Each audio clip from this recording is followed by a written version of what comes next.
Press the bell icon on the YouTube app and never miss another update from ESPNcricinfo. I remember when Mike Hussey came into Australian cricket, the thing that almost got him a shot in Australia in the one day was his running between wickets. That might sound like the dumbest thing you've ever heard, but it's actually, you watch Ashton Turner, the way he runs between wickets is unbelievable. He's such a great athlete. It puts so much pressure, and one of the hallmarks of great Australian teams, you think about Dean Jones and Michael Bevan and Michael Hussey is the running. It's a basic, but he does that. He's also been talking about getting players who can finish off innings, and he's showing that particularly in what we can go off in Big Bash cricket. He's in great form. He finishes off the innings well.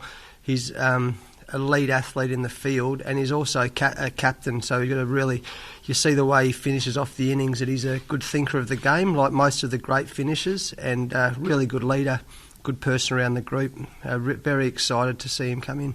Of course, these decisions are tough, but that's what leadership's about, that you've got to make tough calls. You guys have heard me say before, I've known them since they're kids. Jeff Marsh is one of my best friends, which makes it hard. He's also been a coach with me in West Australian cricket, so there's that. But at the end of the day, we all know, that the boys know, and Swampy knows, that this is a tough business, and if you're not performing, you don't get selected, and that's how that decision came about.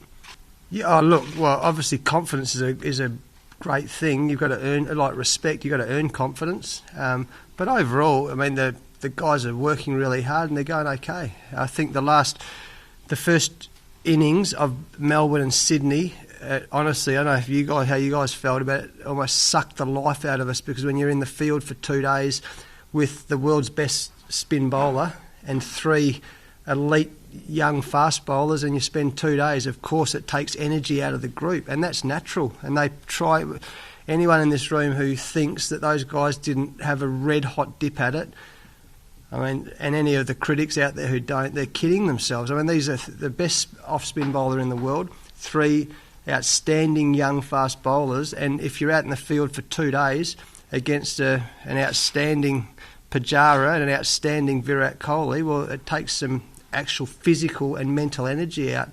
But overall, they're all working hard. There's new players and there's some new staff for these next 3 games, so that automatically brings energy to the group.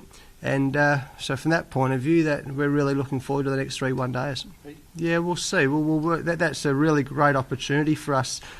I think the more prestige we can put into that CA 11, and you can see by the way we've selected that team that it's more like a second 11, and it gives guys opportunities, and it's against Sri Lanka, it's under lights, and yeah, you could say it's a bat-off, and that's great. And if people think there's pressure in that, that's great, because when you get to Test cricket, there's a lot more pressure than batting for a spot in the team. And it's one of the things about Matt Renshaw.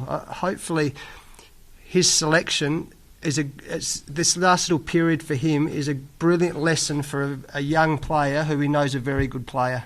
And he will hopefully learn the lesson that if you're in the lead up to the Ashes, he probably got a bit sidetracked about getting selected for the Ashes. In the lead up to this Indian tour, he probably got a bit sidetracked by getting selected. And what happens when you do that? We've been there. I had dinner with Steve Waugh the other night. We talked about a young Steve Waugh. When you get sidetracked by the future or selection, you forget to keep your eyes on the ball and be good at what you are, which is a batsman. So for Matt coming in, we know he's a good player, and a great lesson should be learned for a young batsman about, like all our players, think about now, and then the future will look after itself. And it's no different to that CA 11 game. It's a great opportunity for guys to think about that game, and selection will look after itself. If they get sidetracked by getting selected in the Test team, the chance of them of performing are probably are certainly lessened, and that's mental toughness. That's the sort of thing that we like to see, that the guys are learning lessons and performing when all different pressures come on. There's a couple of things. I remember a couple of years, I think he played under 17s and 19s tournament, and he scored 300 or 400s on the trot. 19s, yeah, maybe 2 years ago. And I kept hearing his name come up. He scored hundreds, and so he's obviously has learned the ability to score hundreds. He's played his 200s. One was 180, one was 200, a big 200. He scored a 200 against Western Australia in a second 11 game maybe last year or the year before. So the ability to score runs is what I like about Will Pekoski. He's got a very simple technique.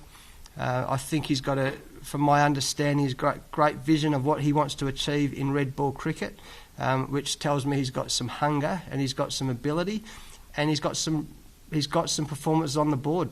He's a good young player. We're not bringing him because he's just a good young player. We're a talented player who's shown the ability to score hundreds at all different levels.